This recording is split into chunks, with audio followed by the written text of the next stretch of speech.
মেয়েরা কি ধরনের পোশাক পরিধান করবে? মাশাআল্লাহ, খুব সুন্দর প্রশ্ন। এ প্রশ্ন আমাদের দেশে নেই। খালি হুজুর সুন্নতি পোশাক, পাগড়ি, টুপি, টুপির উপর পাগড়ি, পাগড়ির উপরে রুমাল, রুমালের উপরে টুপি, জোব্বা, মাশাআল্লাহ ভণ্ডামি। পুরুষের সুন্নতি পোশাক নিয়ে কত ঝগড়া, মেয়েদের সুন্নতি নিয়ে কোনো ঝগড়া নেই। এর একটা কারণ আমি খুঁজে বের করেছি, মাঝে মাঝে বলি। সেটা হলো, স্বামীরা চিন্তা করে আমরা সুন্নতি পোশাক পরবো তাহলে জান্নাতে যাব। আমার বউকে যদি সুন্নতি পোশাক পরাই তাহলে ওই বউ জান্নাতে যাবে। যে বুড়িটা আজীবন আমার জ্বালাইছে, বেহেশতে যে আমার জ্বালাবে। কাজে ও দোজখে যাক, আমি বেহেশতে যে একটা হুর পরি নেব। আপনার অবহেলায় যদি আপনার স্ত্রী দোজখে যান, আপনি কোথায় যাবেন?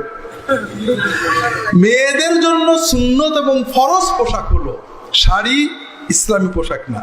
মেয়েদের পোশাক হবে, মহিলা সাহাবীরা, নবীজির স্ত্রী মেয়েরা যেটা পরতেন, পূর্ণ হাতা এবং পায়ের গোড়ালির নিচ পর্যন্ত ম্যাক্সি, অথবা এরকম ঢিলে ঢালা বড় কামিজ, নিচেই সায়া অথবা পাজামা, আর উপরে বড় ওড়না। মিনিমাম এই তিনটে পোশাক মুসলমান মেয়েরা সবসময় পরে থাকবেন, বাড়িতে, কর্মের সময়ে। আপনারা বলেন তো, চাদর গায়ে দিয়ে মাটি কাটা যায়, রিক্সা চালানো যায়, আপনার মনে করেন মেশিন পত্রের কাজ করা যায়, কারেন্টের কাজ করা যায়, জড়াই যায়, ঠিক না? শাড়ি হলো এরকম পোশাক, কোনো কাজ করা যায় না। শাড়ি পরে ঝাড় দিতে যান দৌড় মারবে, হাঁটতে যান দৌড় মারবে, কোন দৌড়ন দৌড় মারবে, ঠিক না? আর শাড়ি পরে মেয়েদের নামাজ হয় না। শাড়ি মূলতই অমুসলমানদের পোশাক। তারপরও কেউ যদি ঘরে পড়ে সেটা তার ব্যাপার। নামাজের ভিতরে কোনো মহিলা যদি একাকী অন্ধকার ঘরেও নামাজ আদায় করেন, কেউ দেখছে না, এই মুখমণ্ডল আর এই কবজি পর্যন্ত হাত ছাড়া অন্য কোনো জায়গা বেরিয়ে যায়, মাথার কাপড় সরে চুল বেরিয়ে যায়, কান বেরিয়ে যায়, থুতমির নিচের এই সব জায়গা বেরিয়ে যায়, এখানে বেরিয়ে যায়, অথবা হাতের কোনো উপর দিকে বেরিয়ে যায়, তাহলে ওই মহিলার নামাজ হবে না। আজীবন নামাজ পড়লেও বেনামাজই থাকবেন। যার কাপড় নেই তার ন্যাংটো হবে। কিন্তু কাপড় আছে, কাপড় না বানিয়ে কাপড় পরেছে, সরে গেছে, নামাজ হবে না। শাড়ি পরে কি দেহ ঢাকা রাখা যায়?